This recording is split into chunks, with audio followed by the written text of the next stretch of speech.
तो दोस्तों आज की वीडियो में हम करने वाले हैं क्लास 10 एनसीईआरटी एक्सरसाइज 2.1। तो सबसे पहले हम देख लेते हैं कि क्वेश्चन क्या कह रहा है, आइए उसको देखते हैं। तो दोस्तों जब आप क्वेश्चन पढ़ेंगे देखिए यहाँ पे क्या लिखा हुआ है कि the graph of y is equal to P X, यानी कि y is equal to P X का जो ग्राफ है आर गिवन इन फिगर 2.10, यानी कि दिया गया है फिगर 2.10 में बिलो मतलब नीचे।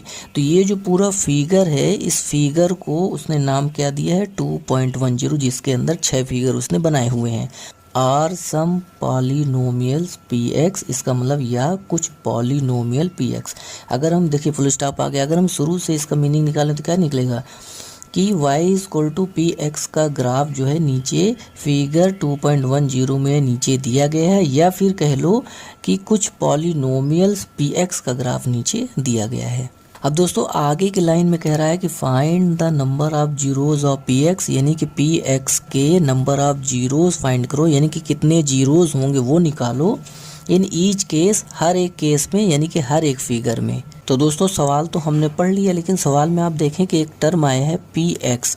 तो दोस्तों ये पी एक्स क्या है थोड़ा सा उसको भी समझ लेते हैं। बहुत ध्यान से देखिएगा कि जो पी एक्स अगर कहीं लिखा है तो इसका मतलब ये हुआ कि पी फॉर पॉलिनोमियल, यानी कि जो पी है वो पॉलिनोमियल को दिखा रहा है, जो एक्स है वो वेरिएबल को दिखा रहा है, यानी कि ये जो पॉलिनोमियल है वो एक्स वेरिएबल में है। जैसे मान लीजिए एक एग्जांपल से अगर आपको समझाएं तो अगर हमने लिखा है x square plus x plus 5, तो इसका मतलब ये हुआ कि ये जो पॉलिनोमियल है वो x वेरिएबल में है, तो इसका नाम रख देंगे पी एक्स। तो अब दोस्तों अगर हम यहाँ पे वेरिएबल बदल दें, x की जगह अगर हम z ले लें तो क्या बन जाएगा जेड स्क्वायर प्लस जेड, यानी कि जहाँ जहाँ x अगर हम वहाँ पे z लिख दें तो क्या बन जाएगा ये Z square plus Z plus 5। तो अब ये पॉलिनोमियल जेड वेरिएबल में हो चुका है, तो इसको हम बोलेंगे पी जेड। अब आपको समझ में आ गया होगा कि पी एक्स का क्या मतलब है।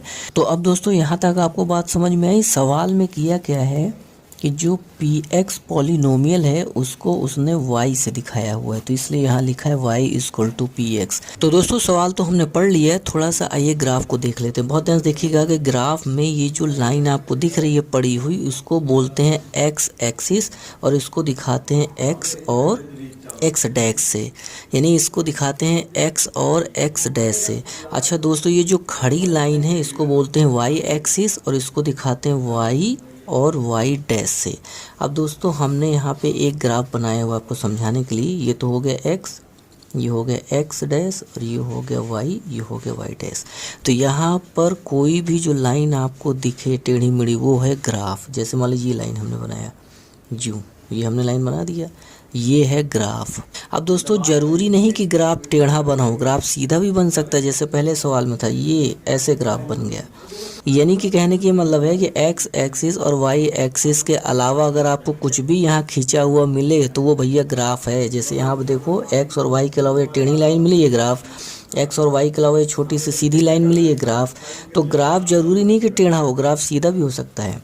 ये एक और बना रहे हैं, एक्स है, ये एक्स डैश है, ये y है, ये y डैश है। अब दोस्तों लाइन कैसे भी बन सकती है, अब की बार हमने ऐसे बना दिया है, तो ये भी आपका ग्राफ है। यहाँ पे एक चीज़ और समझिए कि जो ग्राफ है वो x एक्सिस को जितनी जगह छुएगा उतने ही जीरोज होंगे। जैसे मान लीजिए कि ये वाला ग्राफ अगर आप देखें तो ये x एक्सिस को छू ही नहीं पा रहा है, तो इसमें कोई भी जीरो नहीं होगा। इसको अगर आप देखें तो ये x एक्सिस को केवल एक जगह छू पा रहा है, वो भी यहाँ छू पा रहा है, तो एक जीरो होंगे। उसी तरह अगर इसको आप देखो तो ये जो है वो x एक्सिस को 3 जगह छू पा रहा है, एक यहाँ छू पा रहा है, एक यहाँ छू पा रहा है, एक यहाँ छू पा रहा है, तो इसके 3 जीरो होंगे। तो दोस्तों यहाँ पर आपको एक छोटी सी चीज़ और समझनी है कि ये तो आपको पता चल चुका है कि ये x एक्सिस है, ये y एक्सिस है, और जो ग्राफ है उसका नाम जो है सवाल में बताया गया है कि जो ग्राफ है उसका नाम है y is equal to P X, यानी कि ग्राफ का नाम है y is equal to P X. तो दोस्तों ये चीज़ आपको सवाल में बताया गया है कि जो ग्राफ है वो पी एक्स का ग्राफ है, यानी कि ग्राफ का नाम y is equal to P X है। तो उसी तरह ये x एक्सिस है, ये y एक्सिस है, ये ग्राफ है, इसका नाम है y is equal to P X. उसी तरह यहाँ देखो तो ये x एक्सिस, ये y एक्सिस, और ये ग्राफ है, तो इसका नाम है y is equal to P X. सवाल में पहले ही बताया गया है कि जो ग्राफ है वो पी एक्स का बनाया गया है। तो अब दोस्तों अगली जो इम्पोर्टेंट चीज़ आपको जो समझनी है वो ये समझनी है कि अगर लिखा हुआ है कि ग्राफ पी एक्स का है तो इसका मतलब ये हुआ कि एक्स एक्सिस पर जितने कट होंगे उतने ही जीरो होंगे। इसका मतलब ये हुआ कि जो ग्राफ है वो एक्स एक्सिस पर जितनी जगह छुएगा उतने ही जीरोज होंगे।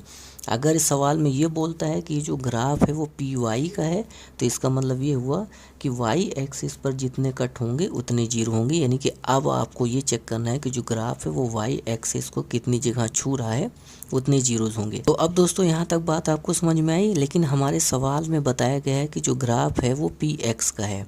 अगर ग्राफ पी एक्स का है तो हमें केवल एक्स एक्सिस अब देखनी है, वाई एक्सिस नहीं देखना है। अब हमें ये देखना है कि एक्स एक्सिस पर ग्राफ जितनी जगह छुएगा या जितनी जगह कट होगा उतने ही जीरोज होंगे। तो आइए चलते हैं अब हम अपने सवाल पे। तो अब दोस्तों सवाल में आपको ग्राफ देख करके बताना है कि कितने जीरोज होंगे। तो आपको जीरोज निकालने के लिए कुछ नहीं करना है, आपको केवल ये देखना है कि ग्राफ जो है वो एक्स एक्सिस को कितनी जगह छू रहा है। जैसे मान लीजिए एग्जांपल के लिए हम ये ग्राफ आपको लेके समझा रहे हैं। बहुत ध्यान से देखिएगा कि जो ये ग्राफ बना है, ये जो लाइन जा रही है इसको ग्राफ बोलते हैं। तो जो ये लाइन है ये एक्स एक्सिस को कितनी जगह छू रही है, तो आप देखो कि ये लाइन एक्स एक्सिस को केवल एक जगह छू रही है, तो इसका जो जीरोज है वो एक हो जाएगा। ये अब हम इसका एग्जांपल ले रहे हैं। तो आप देखो यहाँ पर कि जो इसमें जो ग्राफ बना है, ये देखिए ऐसे बना है टेढ़ा टेढ़ा ग्राफ। तो ये एक्स एक्सिस को कितनी जगह छू रहा है, तो आप देखोगे कि ये जो ग्राफ है वो एक्स एक्सिस को दो जगह छू रहा है। एक देखिए यहाँ छू रहा है, एक यहाँ छू रहा है। हम आपको पेन से थोड़ा समझाते हैं। एक यहाँ पे छू रहा है, एक यहाँ पे छू रहा है। तो ये जो ग्राफ है वो एक्स एक्सिस को दो जगह छू रहा है। इसका मतलब कि यहाँ पे जो जीरोज है वो दो होंगे। उसी तरह आते हैं ये वाले ग्राफ पे। तो आप देखो कि इस वाले ग्राफ में ये वाले फिगर में देखो तो ये ग्राफ बना है। हमें ये पता करना है कि जो ग्राफ है वो एक्स एक्सिस को कितनी जगह छू रहा है। तो आप देखो कि जो ग्राफ है वो एक्स एक्सिस को छू ही नहीं पा रहा है, यानी कि नहीं छू पा रहा है। तो हम कह सकते हैं भैया जी ये जो ग्राफ है इसमें एक्स एक्सिस को छू नहीं पा रहा है, इसका मतलब इसमें एक भी जीरोज नहीं होंगे। तो अब दोस्तों इस फिगर में आते हैं, बहुत ध्यान से देखिएगा कि इस फिगर में ग्राफ कितनी जगह एक्स एक्सिस को छू रहा है। तो आप देखो कि एक यहाँ पे छू रहा है, एक यहाँ पे छू रहा है और एक यहाँ पे छू रहा है, यानी कि टोटल 3 जगह छू रहा है। तो यहाँ पे जीरोज होंगे टोटल 3। अब दोस्तों इस फिगर की अगर हम बात करें तो यहाँ पे देखो ये जो ग्राफ है वो एक्स एक्सिस को कितनी जगह छू रहा है, तो एक जगह छू रहा है यहाँ, एक यहाँ छू रहा है 2 और एक यहाँ छू रहा है, तो टोटल 3 जगह छू रहा है। तो यहाँ पे बोलेंगे कि टोटल जीरो की संख्या कितनी है, 3 है। उसी तरह इस फिगर में आप देखो दोस्तों जो ग्राफ है वो कितनी जगह छू रहा है, 1 2 3 4, यानी कि ये जो ग्राफ है वो एक्स एक्सिस को 4 जगह छू रहा है। यानी यहाँ पे हम बोलेंगे कि जीरोज की जो संख्या है वो हो जाएगी 4।